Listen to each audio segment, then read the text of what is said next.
Hello, welcome to my YouTube channel. तर आज मी बनवली होती मस्त अशी चमचमीत चटकदार मसालेदार भेंडी. त्यासाठी इथे मी मस्त अशी लुसलुशीत कवळी हिरवीगार भेंडी घेतली. तिला स्वच्छ धुवून घेतली, एका कपड्याने छान कोरडी केली आणि अशी मध्यम आकाराची चिरून घेतली. आता तुम्ही तुमच्या आवडीप्रमाणे चिरून घेऊ शकता. त्यानंतर इथे एक मध्यम आकाराचा टोमॅटो घेतला, तोही मी असा चिरून घेतला आहे.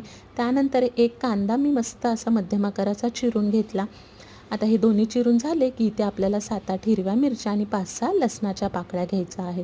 त्याचा मी असा छान ठेचा तयार करून घेणार आहे. त्याने ना भेंडी कशी झणझणीत होते आणि चवही छान लागते. ठेचा तयार आहे. कढई छान तापली की त्यामध्ये ॲड केलं 2 चमचा तेल.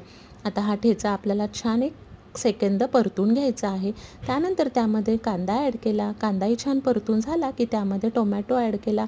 टोमॅटो छान शिजला की त्यामध्ये ॲड करायचा आहे 1 चमचा हळद, अर्धा चमचा लाल तिखट, अर्धा चमचा जिरेपूड आणि अर्धा चमचा धनेपूड. त्यानंतर त्यामध्ये ही भेंडी ॲड करायची.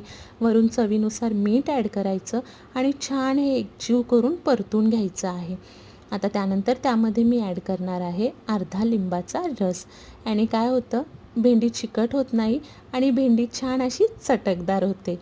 जे नाही खात तेही आवडीने खातील. चला आता झाकण ठेवून ना 1-2 मिनटं आपल्याला ही भेंडी छान अशी शिजवून घ्यायची आहे.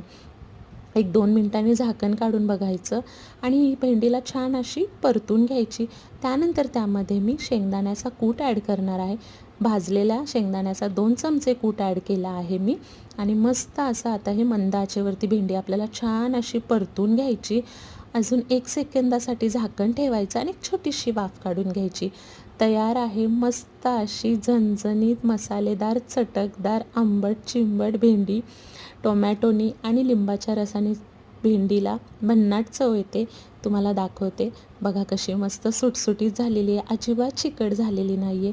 आता भेंडी चिरताना ना नेहमी व्यवस्थित भेंडी बघून घ्या. एखादी आळी लपून छपून तर नाही ना बसली. चला नक्की ट्राय करा. आवडल्यास लाईक शेअर सबस्क्राईब नक्की करा. थँक्यू.